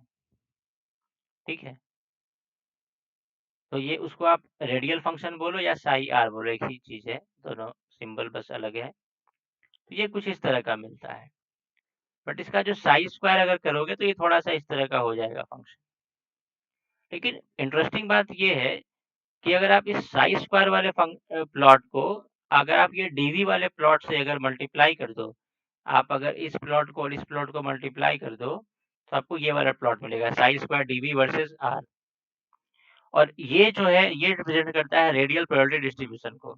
This function, this curve represents radial probability distribution.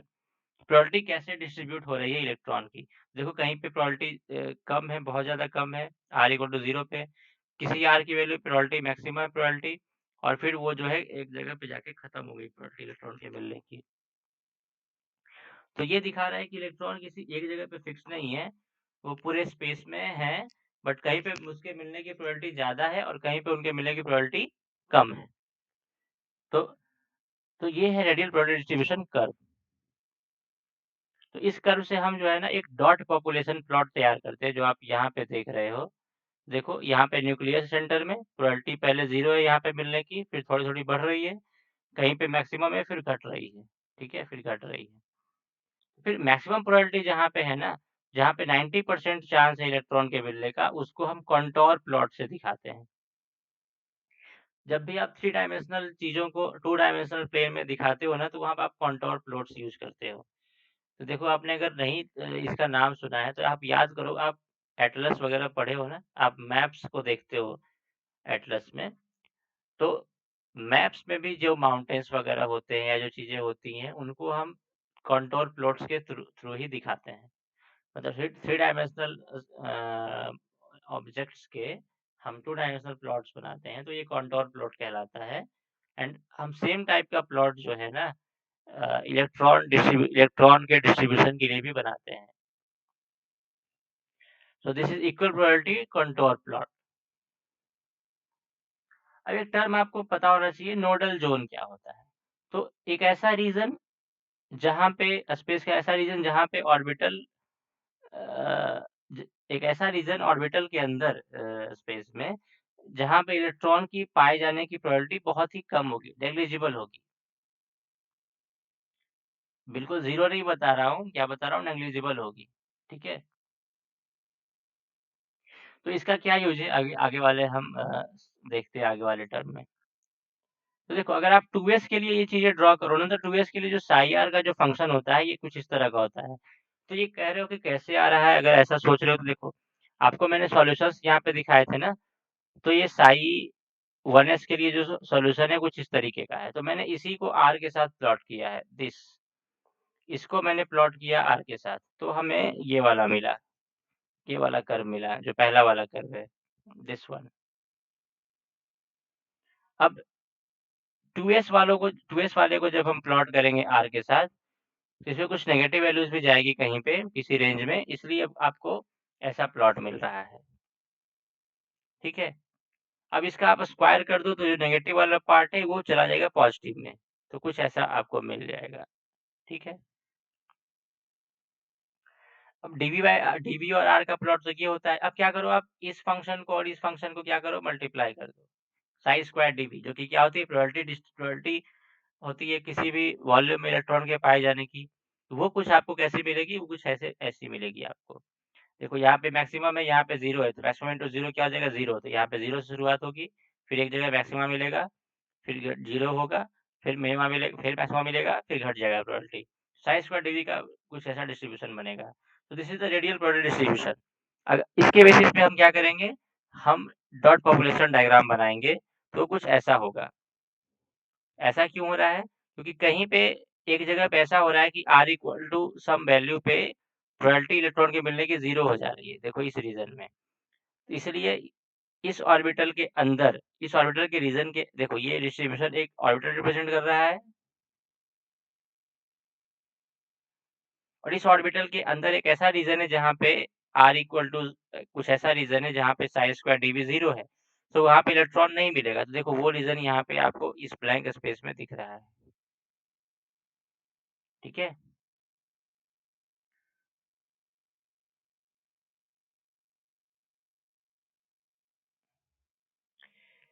तो इसको कहते हैं नोडल जोन, जहाँ पे आपको इलेक्ट्रॉन नहीं मिलेंगे।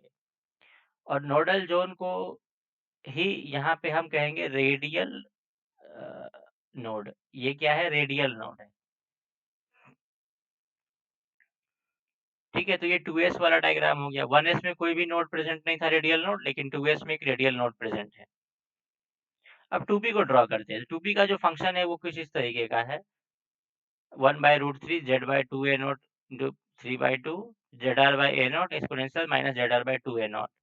तो इसको अगर आप प्लॉट करोगे, तो ये कुछ ऐसा प्लॉट आएगा 2p का, ये वाला। अब इसका स्क्वायर करोगे तो प्लॉट ज़्यादा कुछ चेंज नहीं करेगा, वैल्यू चेंज हो जाएँगी मैक्सिमा वगैरह की। और डीवी और 8 से इसको अगर आप मल्टीप्लाई कर दोगे तो प्लॉट कुछ ऐसा ब्रॉड हो जाएगा। ठीक है? तो इसमें देखो आपको एक जगह मैक्सिमा मिल रहा है और फिर प्रोबेबिलिटी घट जा रही है। तो 2p में भी कोई रेडियल नोड प्रेजेंट नहीं है, जैसे 1s में। तो इन ऑब्जर्वेशन से हम क्या-क्या कंक्लूजन निकालते हैं, हम ये देखते हैं। तो पहला ये कि जो साइज़ होता है वो 2p का ज़्यादा होता है 2s से, फिर 1s से। ठीक है? तो ये एक ऑर्डर आपको पता होना चाहिए। दूसरा ये कि मैक्सिमम प्रोबेबिलिटी पीक जो होती है वो ये होती है कि डिस्टेंस न्यूक्लियस से कितनी है इलेक्ट्रॉन की। तो वो 2s के लिए सबसे ज़्यादा होती है, फिर 2p के लिए, फिर 1s के लिए। ठीक है? तो मैक्सिमम प्रोबेबिलिटी पीक 2s के लिए जो होगी, वो ज़्यादा r के लिए आएगी, फिर 2p के लिए, फिर 1s के लिए। अब एक और पॉइंट है कि जो बॉन्ड्स फॉर्म होता है इन ऑर्बिटल से, वो किस केस में स्ट्रॉन्गर होता है, किस केस में रिलेटिवली वीकर होता है। तो देखो, अगर डायरेक्शनल p ऑर्बिटल्स अगर बॉन्ड फॉर्म कर रहे हैं, जो p ऑर्बिटल्स क्या है, वो डायरेक्शनल ऑर्बिटल्स है, वो अलोंग एक्सिस डायरेक्टेड है। ठीक है? तो अगर डायरेक्शनल ऑर्बिटल्स अगर बॉन्ड फॉर्म करते हैं, तो वो बॉन्ड जनरली क्या होता है, स्ट्रॉन्गर होता है compare to no directional bonds. ठीक है? बट एक्सेप्शन क्या है, 1s का। 1s का साइज बहुत छोटा होता है, तो उसका बॉन्ड बहुत स्टेबल बनता है 1s का। ठीक है? स्टेबल बॉन्ड बनता है। बट अगर आप ऐसे 2p कंपेयर करो, तो 1s से वो कम होगा उसका बॉन्ड स्ट्रेंथ। बट 2p का जो बॉन्ड स्ट्रेंथ होगा वो 2s 2p से ज़्यादा होगा, क्योंकि p ऑर्बिटल्स अगर ओवरलैप करेंगे डायरेक्शनल p ऑर्बिटल्स, तो स्ट्रॉन्गर बॉन्ड फॉर्म करेंगे। तो 2s 2p से स्ट्रॉन्गर बॉन्ड फॉर्म करेंगे। बट 2s 2p का जो बॉन्ड होगा वो 2s से स्ट्रॉन्गर होगा, क्योंकि देखो जो 2s वाला है वो स्फेरिकल शेप का है ऑर्बिटल। ठीक है? तो उसका ओवरलैप भी क्या होता है, पुअर होता है। तो 2s 2p वाला बॉन्ड जो होगा स्ट्रॉन्गर होगा कंपेयर टू 2s वाला बॉन्ड। ठीक है? तो ये पॉइंट ध्यान रखना है कि नॉन डायरेक्शनल ऑर्बिटल्स जो है ना स्ट्रॉन्गर बॉन्ड फॉर्म करते हैं। तीसरा है पेनिट्रेशन टू द न्यूक्लियस। कौन सा ऑर्बिटल कितना पेनिट्रेट करेगा न्यूक्लियस को। तो देखो, इस केस में 2s की पेनिट्रेशन पावर 2p से ज्यादा है। क्यों? क्योंकि 2s के केस में एक ऐसी पीक आ रही है, जो स्मॉल सी तो पीक दिख रही है, बट वो जो है हाई प्रोबेबिलिटी पीक है, और वो न्यूक्लियस के क्लोजर है। That is the thing. So that's why इसकी पेनिट्रेशन ज्यादा होगी 2s की 2p से। नेक्स्ट पॉइंट हम देखते हैं कि अगर आप किसी भी इलेक्ट्रॉन को रिप्रेजेंट करते हो, तो हम एन एल एक्स से रिप्रेजेंट करते हैं। अब एन क्या है, सेल नंबर है। एल क्या है, टाइप ऑफ ऑर्बिटल है।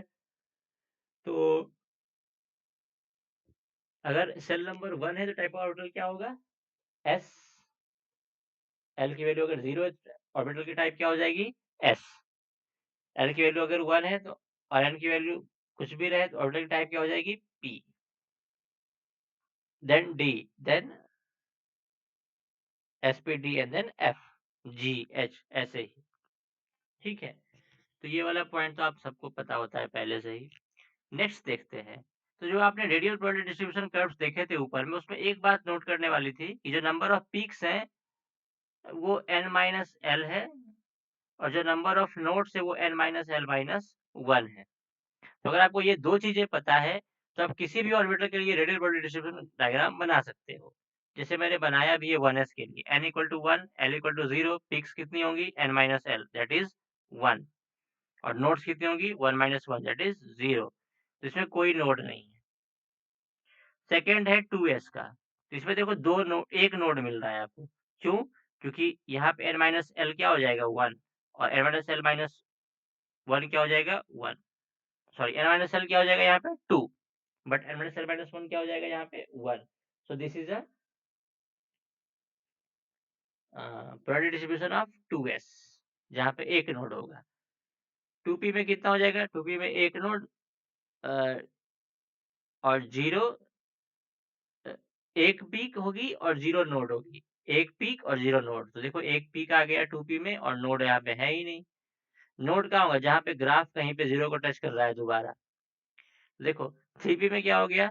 एक नोड हो गया और 2 पीक हो गई। तो number of peaks, number of nodes आप निकाल सकते हो। नंबर ऑफ पीक्स n-l और नंबर ऑफ नोड्स क्या हो जाएगा? n-l-1। सो आप जो है ना ये बात याद रखना।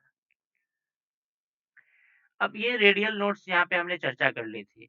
अब हम बात करते हैं एंगुलर नोड्स की। एंगुलर नोड्स का नंबर जो होता है एल के बराबर होता है। एल की वैल्यू अगर 0 है तो कोई भी एंगुलर नोड प्रेजेंट नहीं होगा। जैसे एस ऑर्बिटल में कोई भी एंगुलर नोड प्रेजेंट नहीं होता है। बट एल की वैल्यू अगर 1 है तो आपके ऑर्बिटल में 1 नोड प्रेजेंट होगा। कौन सा नोड? Angular node. जैसे देखो यहाँ पे मैंने ड्रॉ किया है पी ऑर्बिटल, ठीक है। और इसमें देखो ये pz मैंने ड्रॉ किया है यहाँ पे, दिस इज pz। और pz में आप देखो कि जो xy प्लेन है ये नोडल प्लेन है, ये एंगुलर नोड है। यहाँ पे इलेक्ट्रॉन्स प्रेजेंट नहीं है, ठीक है।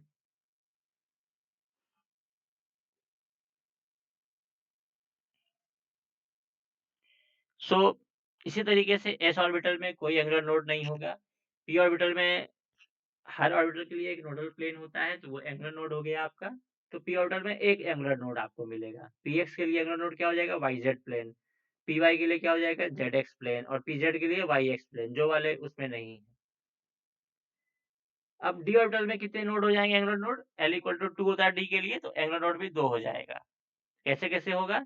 तो देखो dx dy dz में आपको पता है कि नोडल प्लेन्स जो होंगे xz होंगे, yz होंगे, then xy xzx, then xy yz, ये आप विजुलाइज कर सकते हो आराम से। बट दो ऑर्बिटल है और है, dx square minus y square and dz square. तो इनमें भी आपको दो नोड्स मिलेंगे। देखो dx square minus y square में आपका नोड क्या हो जाएगा? y equal to x line और y equal to minus x line, ठीक है। ये 3 डायमेंशन में प्लेन रिप्रेजेंट करेंगे, तो ये आपका नोड हो गया। बट अगर डिजिट स्क्वायर को देखो तो वहां पे इस तरह के नोड्स नहीं होते हैं। वहां पे दो कॉनिकल नोड्स मिलते हैं, और ये कॉनिकल नोड जो है ये यहाँ पे आप देख सकते हो।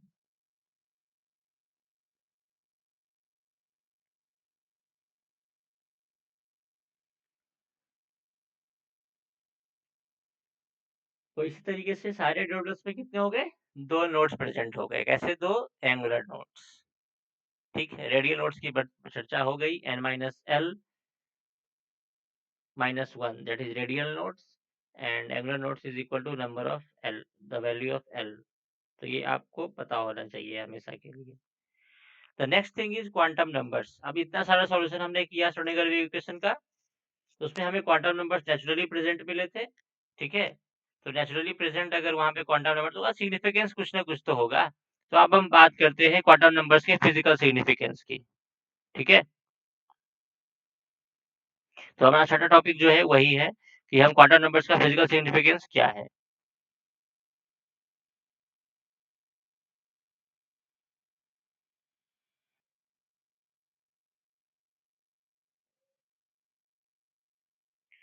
तो अब जितना हमने पढ़ा था अभी तक, उसमें इंपॉर्टेंट कंक्लूजन्स ये निकलते हैं कि केमिस्ट्री वाले स्टूडेंट्स के लिए क्वांटम नंबर बहुत इंपॉर्टेंट है, क्योंकि इससे इसी से हम ऑर्बिटल्स के बारे में जान पाएंगे। तो बेसिकली क्वांटम मैकेनिक्स में 4 क्वांटम नंबर्स इलेक्ट्रॉन के लिए, हर इलेक्ट्रॉन के लिए 4 क्वांटम नंबर्स होते हैं। पहले 3 NLM तो आपको श्रोडिंगर वेव इक्वेशन को सॉल्व करने के टाइम पे मिल जाते हैं, और ये हर वेव फंक्शन के लिए यूनिक होता है। और जो चौथा होता है S, that is the spin quantum number. ये कैसे आता है हम इसको आगे देखेंगे कि हाउ S वाज पोस्टुलेटेड और कैसे ये स्पिन क्वांटम नंबर के आइडिया मिला। तो पहले 3 के बारे में जान लेते हैं। तो बेसिकली जानना क्या है कि इनका फिजिकल सिग्निफिकेंस क्या है। कई बार क्या होता है कि हमें NLM का फिजिकल सिग्निफिकेंस पता ही नहीं होता है। तो देखो आप यहाँ पे देखो, पहला पॉइंट देखो यहाँ पे, this this first point, this says that the physical significance of quantum numbers are as follows. First is for n। तो n जो है ना वो सिग्निफाई करता है इलेक्ट्रॉन को, वो एनर्जी को, ठीक है। The principal quantum number n signifies energy of electron. This expression. और ये देखो ये किस तरह का है, -1/n² z², यहाँ पे है माइनस, इसको मैं अगर अच्छे से लिखूं, अगर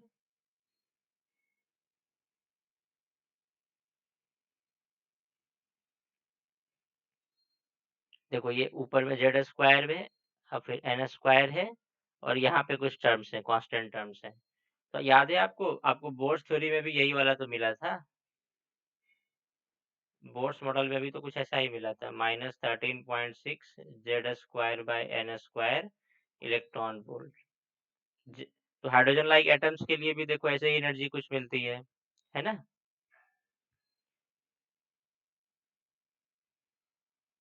और दूसरा है एजीमुथल क्वांटम नंबर L, ये दिखाता है टोटल एंगुलर मोमेंटम को, ठीक है। इस एक्सप्रेशन में टोटल एंगुलर मोमेंटम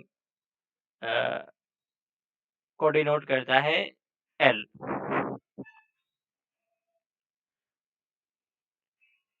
और L की पॉसिबल वैल्यूज कहाँ से कहाँ तक होती है, n-1 होती है, ठीक है।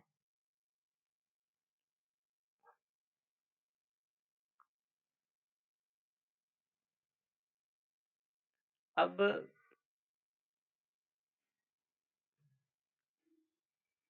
L लेटर से जो आपको डेजिग्नेशन डिनोट किए जाते हैं वो कुछ इस तरह है। अगर L = 0 है तो हम उसको S से डिनोट करेंगे, L = 1 है तो P से, 2 है तो D से, ये सब आप पहले भी जान चुके हैं, तो इसमें कोई वैसा रिपीट करने वाला पॉइंट नहीं है। और आपको ये मैंने बता दिया कि ये स्पेक्ट्रोस्कोपिक टर्म्स से आते हैं, ठीक है। और तीसरा पॉइंट है कि जो मैग्नेटिक क्वांटम नंबर Z होता है M, वो डिनोट करता है एंगुलर मोमेंटम ऑफ इलेक्ट्रॉन को, but along Z component. That is the important part. ये आपको तब समझ में आएगा जब आप इसको सॉल्व करने का प्रोसीजर देखोगे और इसको लाने का प्रोसीजर देखोगे। बट अभी के लिए आप जान जाओ कि ये Z component of angular momentum को रिप्रेजेंट करता है। तो ये थोड़ा सा आप ध्यान रखना, अगर कहीं दिख जाए तो इसको मिस मत करना, ठीक है। तो ये इसका फिजिकल सिग्निफिकेंस हो गया। अब एनर्जी जो होती है इलेक्ट्रॉन की वो डिपेंड करती है वैल्यू ऑफ n पे, ठीक है, और L पे वो डिपेंड नहीं करती हाइड्रोजन हाइड्रोजन लाइक स्पीशीज के लिए, ठीक है। तो डिफरेंट वैल्यूज ऑफ अगर L और M है और उन सब के लिए n की वैल्यू सेम है, जैसे कि 2 में देखो, n = 2 में देखो, तो L की पॉसिबल वैल्यूज क्या क्या है, 0, 1, तो ये है 2s, ये है 2p, तो ये सभी डिजेनरेट ऑर्बिटल्स हैं, है ना। तो डिजेनरेसी कितनी हो गई, देखो 2p में 3 ऑर्बिटल्स हो गए और इसमें एक, डिजेनरेसी कितनी हो गई, 4। तो n² अगर करोगे तो आपको क्या मिल जाएगा, डिजेनरेसी मिल जाएगा, ठीक है। तो जैसे कि मान लो कि n = 3 है तो कितनी डिजेनरेसी होगी इसकी, 9 होगी, यानी कि आपको 9 ऑर्बिटल्स मिलेंगे जिसकी सबकी एनर्जी क्या होगी, सेम होगी, बट इन हाइड्रोजनिक स्पीशीज ओनली, ठीक है। ये बात आप ध्यान रखना। तो कुछ ये पॉइंट्स थे जो इम्पोर्टेंट थे, जो इसलिए मैंने इसका जो स्नैपशॉट है यहाँ पे लगा दिया कि आप इन पॉइंट्स को मिस मत करो। अब थोड़ा आगे बढ़ते हैं और थोड़ा सा और पढ़ते हैं डिटेल में। ये एग्जाम में तो नहीं आता है बट आपकी कॉन्सेप्ट्स के लिए बहुत इंपॉर्टेंट है। हमने पिछले वीडियो में बोर्स थ्योरी में हाइड्रोजन लाइक स्पीशीज के स्पेक्ट्रा की बात करी थी, Lyman series, Balmer series, Paschen series, इन सब के बारे में बात करी थी, ठीक है। बट यहाँ पे एक इम्पोर्टेंट कॉन्सेप्ट को देख रहे हैं कि सिलेक्शन रूल्स क्या है हाइड्रोजन स्पेक्ट्रा के लिए, हाइड्रोजन लाइक स्पीशीज के स्पेक्ट्रा के लिए, क्वांटम मैकेनिकली कितने कौन सा ट्रांजिशन पॉसिबल है। तो वो ट्रांजिशंस पॉसिबल है जहाँ पे डेल्टा एन का कोई वैल्यू हो, डेल्टा एन कोई भी वैल्यू हो सकता है, मतलब कि अगर ट्रांजिशन हो रही है तो डेल्टा एन किसी वैल्यू, मतलब कि 3 से 1 पे भी हो सकती है, 2 से 1 में भी हो सकती है, 4 से 1 में हो सकती है, इस तरीके से डेल्टा एन की कोई भी इंटीजर वैल्यू हो सकती है। बट एल में चेंज जो है ±1 का ही आना चाहिए, जरूरी है ये। एल में चेंज जो है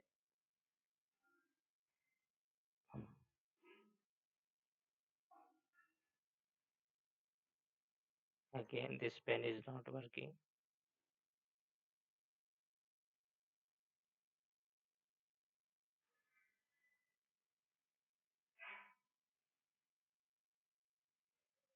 Delta L is equal to plus minus 1.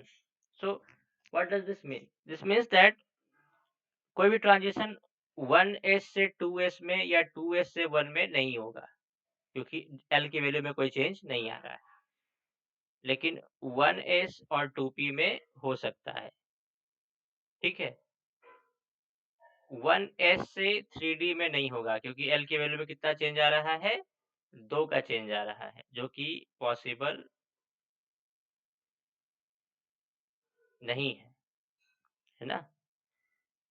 अब डेल्टा एम में भी चेंज हो सकता है, नहीं हो सकता है। डेल्टा एम 0 भी हो सकता है और प्लस माइनस 1 भी हो सकता है। ठीक है, तो ये 3 कंडीशंस आप ध्यान रखना। कभी क्वेश्चन तो मैंने देखा नहीं एमएससी के एंट्रेंस में इस पे, बट ध्यान रखने में कोई हर्ज नहीं है।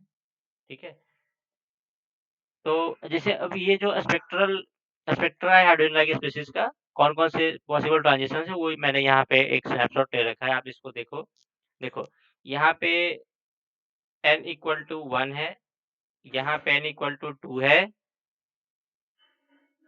यहाँ पे n इक्वल टू 3 है और यहाँ पे n इक्वल टू 4 है। फिर बगल में उसकी एनर्जी है मान लो इसका माइनस E1, तो इसका माइनस 1/4 E1, क्योंकि आपको पता है कि एनर्जी का एक्सप्रेशन क्या होता है, माइनस प्रोपोर्शनल होता है Z²/n² के। तो Z अगर मान लो वहाँ पे 1 है तो एनर्जी क्या हो जाएगा, 1/n² प्रोपोर्शनल हो जाएगा। तो सेकंड के लिए 1/2² क्या हो जाएगा 2, तो यानी -E1/4, -E1/9, -E1/16, इस तरीके से एनर्जी के एक्सप्रेशन बगल में दे रखे हैं।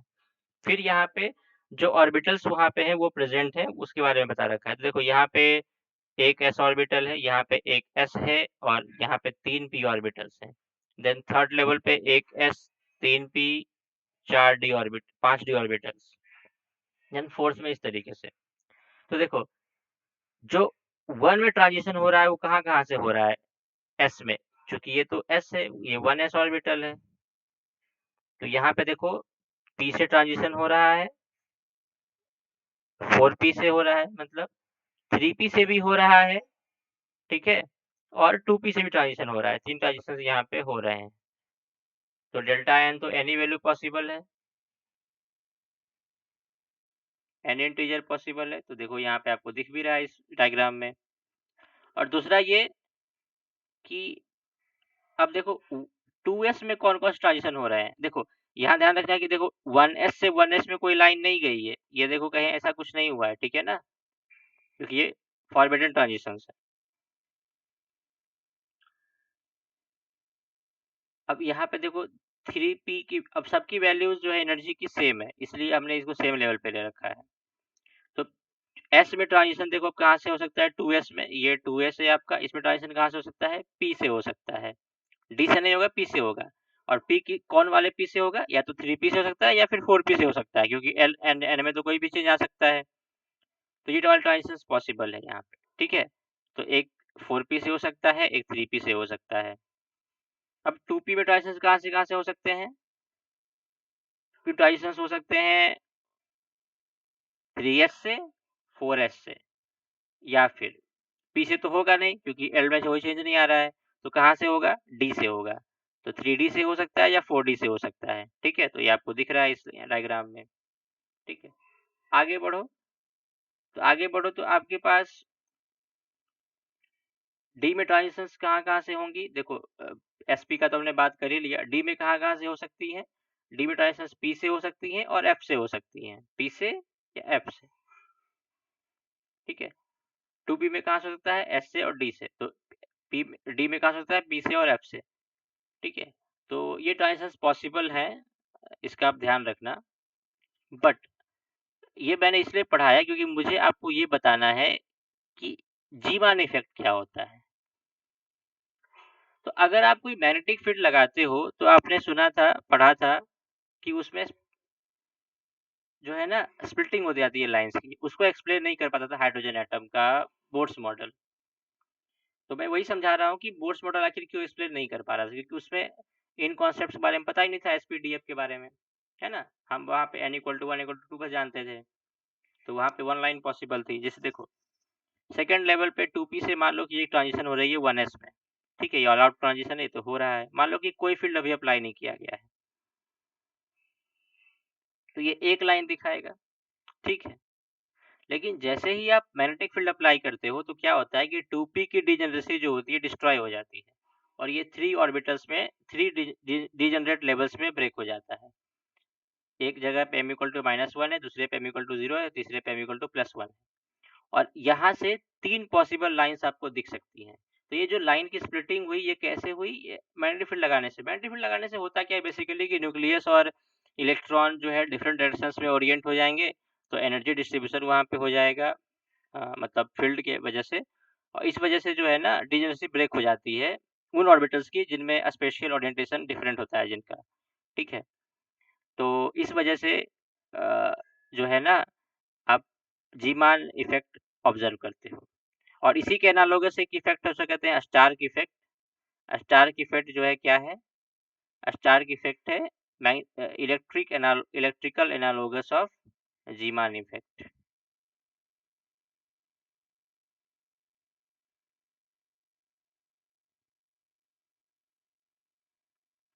उसमें भी ऐसे ही लाइंस की स्प्लिटिंग होती है, ठीक है। तो बेसिक लेवल पे जीमान इफेक्ट इतना जानना बहुत है आपके लिए, ये ध्यान रखना बस आप, ठीक है। बट यहाँ से अब हम कैसे मूव करते हैं स्पिन क्वांटम नंबर पे? तो देखो होता क्या है कि जब आपने मैग्नेटिक फील्ड नहीं लगाया तो आपको एक लाइन मिली जो इस डायग्राम में आप देख रहे हो, नो मैग्नेटिक फील्ड।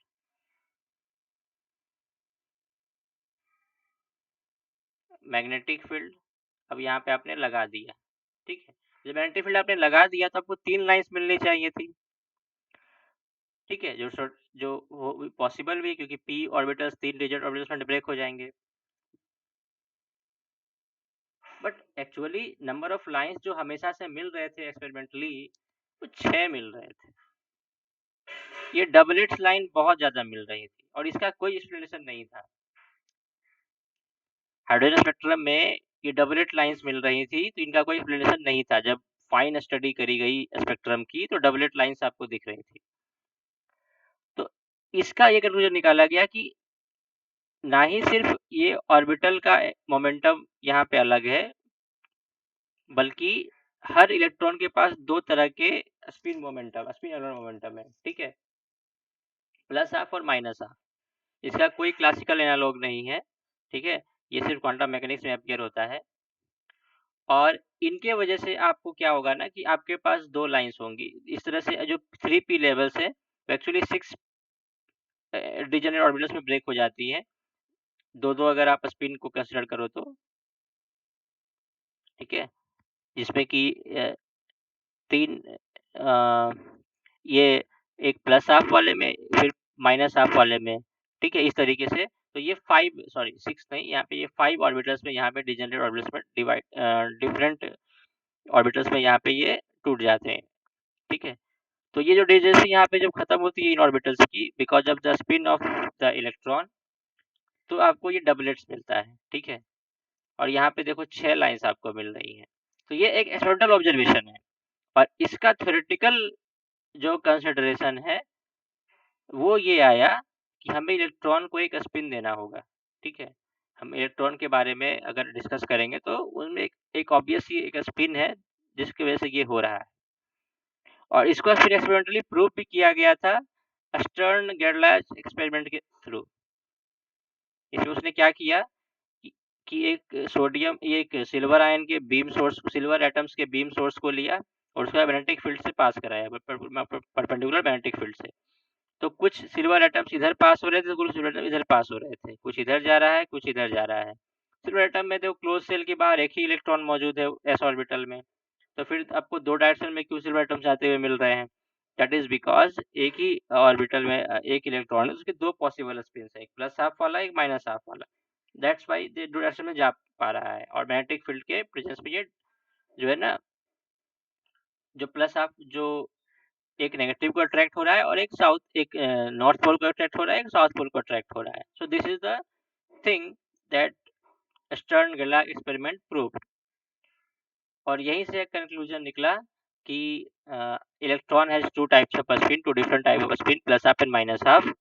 सो आप यहाँ पे देखो इलेक्ट्रॉन के 2 तरह की स्पिन होती है, एक plus half, minus half. Plus half is the clockwise spin up, clockwise और स्पिन अप, एंड दूसरा होता है एंटी क्लॉकवाइज स्पिन डाउन। और स्पिन मैग्नेटिक मोमेंट कैसे निकालते हैं? Under root s into s plus one up into h by 2 pi, जैसे वहाँ पे एल के लिए निकाला था वैसे ही। और यहाँ पे एस क्या हो सकता है? प्लस माइनस हाफ का जो मॉड है, यानी 1/2 पुट करेंगे यहाँ, ठीक है। और कोई आपके पास कंपाउंड अगर है तो उसका स्पिन ओनली मैग्नेटिक मोमेंट कैसे निकालते हैं? बोर्ड मैग्नेट्रॉन यूनिट में n टू n प्लस 2 से, ठीक है। तो ये आपने पढ़ रखा था, ये बीएम में आता है, ये बोर्ड मैग्नेट्रॉन यूनिट में आता है ये आंसर, जहाँ पे n क्या है? Number of unpaired electron. तो यहाँ पे मैंने बता दिया आपको कि कैसे स्पिन मोमेंटम का स्पिन का कॉन्सेप्ट आया था, ठीक है। तो आपके 4 क्वांटम नंबर्स यहाँ पे कंप्लीट हो गए। जीमैन इफेक्ट आपने सीख लिया क्या होता है, स्टार इफेक्ट आपने सीख लिया क्या होता है, स्पेक्ट्रा थोड़ा डिटेल में आप देख लीजिए हाइड्रोजन का कैसे क्वांटम मैकेनिकली इसको एक्सप्लेन करते हैं। And then you learn lot about the quantum numbers, the shapes of orbital, and then the different radial distribution plots. इसमें देखो जैसे प्रोबेबिलिटी प्लॉट 1 में का किया, 2s का किया, 2p का किया, 3p का किया। जैसे मान लो आपको करना है 4f का, या फिर चलो मान लो कि हमें 3d का करना है,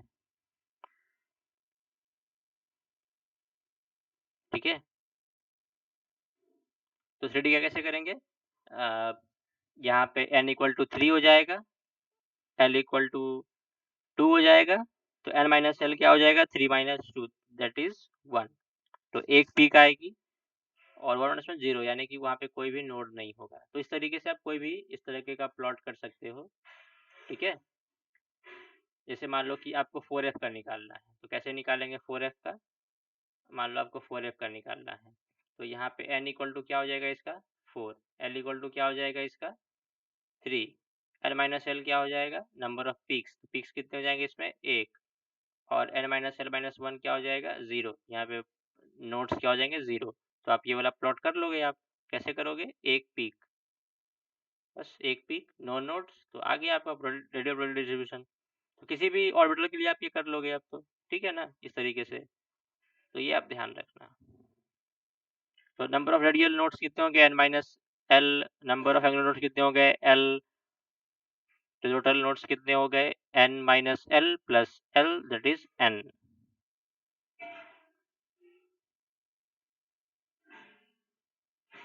बट पहले ऑर्बिटल में आपको कोई भी एंगुलर नोड नहीं मिलेगा। फिर कुछ पॉइंट्स हमने और डिस्कस किए थे, जैसे कि size, maximum probability peak, bond formation, penetration to nucleus, और फिर हमने देखा था कि आखिर ये कॉन्टोर प्लॉट्स कैसे आता है। तो जो आप शेप ऑर्बिटल्स देखते हो बेसिकली वो कॉन्टोर प्लॉट्स होते हैं, इक्वल प्रोबेबिलिटी डिस्ट्रीब्यूशन प्लॉट होते हैं। और यहाँ पे एक टेबल मैंने डाल दिया था कि जहाँ पे कुछ आर इक्वेशन के सॉल्यूशंस दे रखे थे डिफरेंट डिफरेंट ऑर्बिटल्स के लिए, 1s के लिए, 2s के लिए, 2p के लिए। इनको आप ध्यान रखो, एक बार रीड करके रखो, तो एग्जाम में कभी दिखेगा तो आप तुरंत गेस कर पाओगे कि किस ऑर्बिटल का है, ठीक है। तो ये आप जो है ना ध्यान रखना थोड़ा सा, और अटेंटिव रहो तो सारे क्वेश्चंस लगभग हो जाएंगे एग्जाम में। अब यहाँ से जितने भी श्रोडिंगर वेव इक्वेशन पे आएंगे, तो हमने क्या किया, हमने बेसिक्स भी पढ़ ली श्रोडिंगर वेव इक्वेशन की, हमने जो है थोड़ा एडवांस भी पढ़ लिया हाइड्रोजन एटम के सॉल्यूशन के टुवर्ड्स। तो हाइड्रोजन एटम का सॉल्यूशन मैंने पहले ही डिस्कस कर दिया आपके साथ, ताकि आपको दोबारा पढ़ाना ना पड़े मुझे। इससे ज़्यादा आपको पढ़ना भी नहीं है, ठीक है। बाकी यही चीज़ें आप एलाबोरेट करके एमएससी कोर्सेज में पढ़ते हो, अच्छी अच्छी बुक्स में दे रखी होती हैं चीज़ें अच्छे से डिटेल में। इतना समरी जानना आपके लिए काफ़ी है फिलहाल के लिए। So have no doubt about it, and I hope कि आपको आपकी अंडरस्टैंडिंग थोड़ी बड़ी होगी क्वांटम केमिस्ट्री में, खास करके श्रोडिंगर वेव इक्वेशन के साथ, ठीक है। So that's all from my side in this lecture. See you in the third lecture. Third में मैं थोड़ा सा इलेक्ट्रॉनिक कन्फिगरेशन की बात करूंगा, जो कि एक रिक्वायर्ड टॉपिक है मेरे हिसाब से, थोड़ा सा उसमें भी इंक्लूड कर दूंगा मैं। एंड हम नॉर्मल क्वांटम केमिस्ट्री का डिस्कशन करेंगे, पोस्टुलेट्स क्या हैं उसके, ऑपरेटर्स कौन कौन से हैं, देन पार्टिकल इन 1D क्या है, हार्मोनिक ऑसिलेटर क्या है, रिजिड रोटर क्या है, इस तरीके से। और थोड़ा सा जो कॉन्सेप्ट्स यहाँ पे बचे गए वो वहाँ पे डिस्कस कर लेंगे, ठीक है। So thank you very much for your patient listening. I hope आपको काफ़ी कुछ इससे समझ आया होगा।